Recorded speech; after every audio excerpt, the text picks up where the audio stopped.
each and every week in semifinal match number 1. Pilon up by 21, but the door wide open for Brian-Voss. How about lane conditions here? Well, as far as condition. Accuracy is a must because the condition is very sensitive to change in speed and direction. After a game or two, the condition starts to develop a worn area or a trough as the oil pushes down the lane. By the start of the title match, the condition should develop into a very smooth pattern, giving the players a little more help right to left. However, this week, the first 15 feet of the lane remained very critical, putting a big emphasis on repeating shots.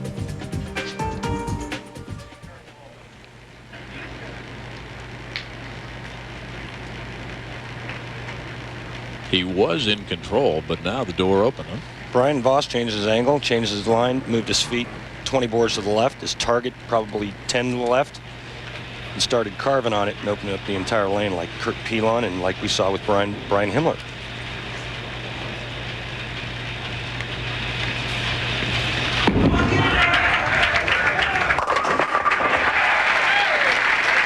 That's the way to come back after an open frame. One of the things that Kurt has been working on in the offseason is being a little bit more patient. Yeah, he really has. He's trying to stay with one game instead of, trying to throw the ball 8 different ways. Working more on his A game. And when the lanes are tough and his ball reaction's not great, he starts to grind. He's learning that 190s and 2-0s are a lot better than trying to shoot 250 and shooting 150.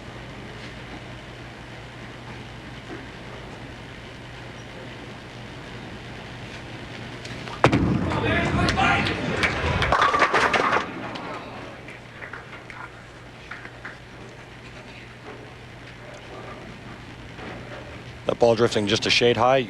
It's interesting to watch his ball when it's entering the pins because it almost looks like it rolls out or stops. It's because there's so much friction being created, not only with the lane condition, but with the amount of revs that Kurt-Pilon has.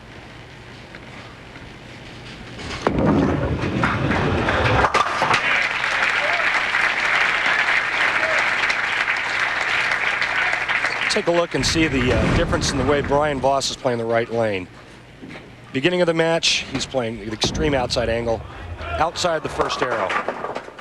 Now look where he is.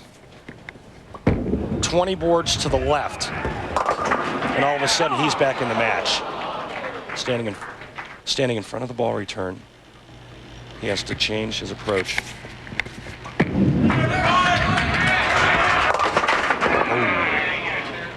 When you see him nuzzled up as he is against that ball return, I mean, do you get the feeling he'd like another 4, 5, 6 inches if he could steal it? Yes, absolutely. He'd rather be standing back where he normally stands.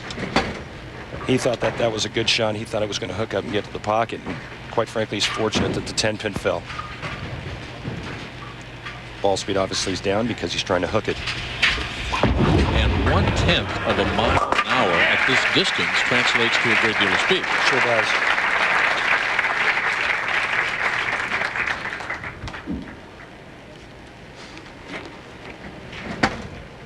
Brian says he's always tried to be creative, never has been a one-dimensional bowler. And to that end, he's gone to the bullpen, a different ball. Probably something that hooks a little bit more.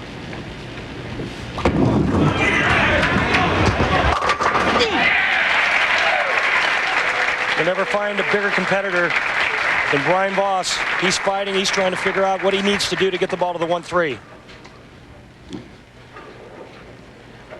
Found a mark over on that lane, 17.8 miles per hour.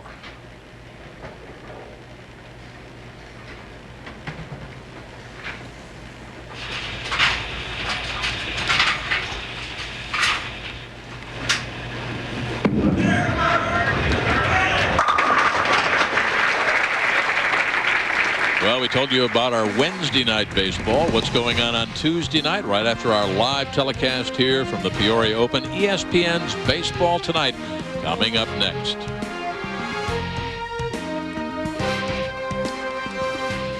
Baseball's got wild card now. The PBA's got wild card. Mm-hmm. And Kurt-Pilon's working on a strike going into the foundation frame, the 9th frame. 21-pin lead.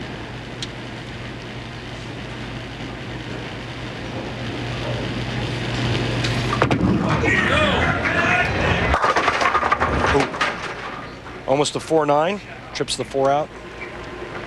Take a look at where Kurt-Pilon is setting the ball down on the lane.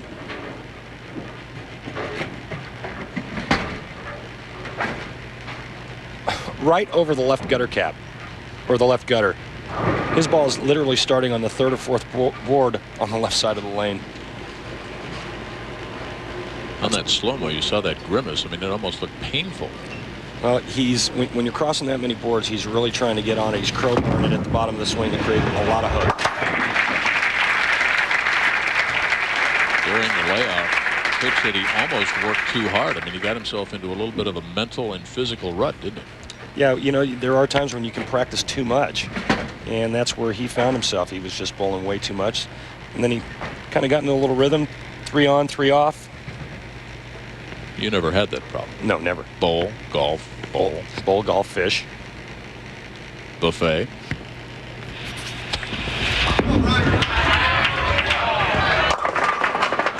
Same identical hit that he left in 7th frame. And right now, Brian-Voss is frustrated and doesn't understand why the ball won't hook on the right lane.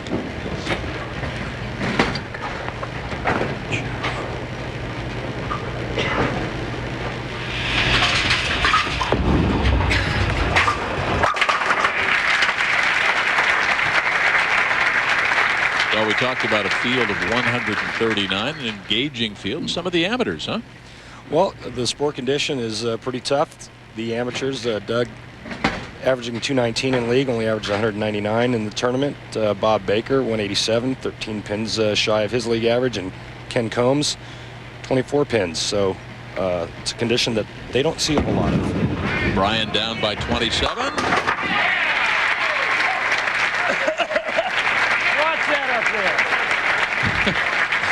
What did he say? Watch that up there? Yeah. Got to cough when he's up. Somebody coughed when Brian's approach. He still struck, so no harm done. Right now, Brian, with 2 more strikes, will shoot 191. That will force Kurt-Pilon to mark in the 10th frame.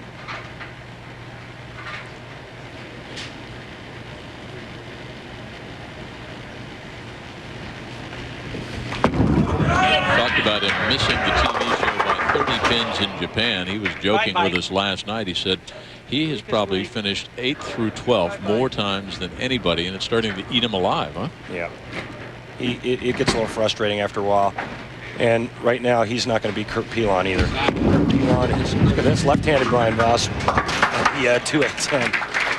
So it's a great week for Brian and a real nice paycheck. Watch this left-handed shot.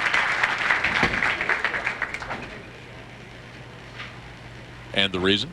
Well, right there. It's really hard to make right-handed. He tried to get the ball to the left side of the 2-pin and throw it over into the 10. Well, also, I think with 4 pins, he's pretty much knew the result. What a way to finish up. You talk about the prize money, $40,000 for first, $20,000 for second, $10,000 for third, $10,000 for fourth, and $9,000 for fifth. Now, one of the things Brian said he didn't want to do was bowl in some of the regional events. That was not the way he wanted to get ready. Well, Brian feels like it's a lot of work for not a lot of money, and he'd rather put his hard work and time and effort into his practice. Bring it out here where the money's big now. Take advantage of the big loot. 2 PBA titles on 4 years on tour for Kurt. He'll get a rest for a little while, and when we come back, the Chief, Brian Himmler, up against Paul Kaler.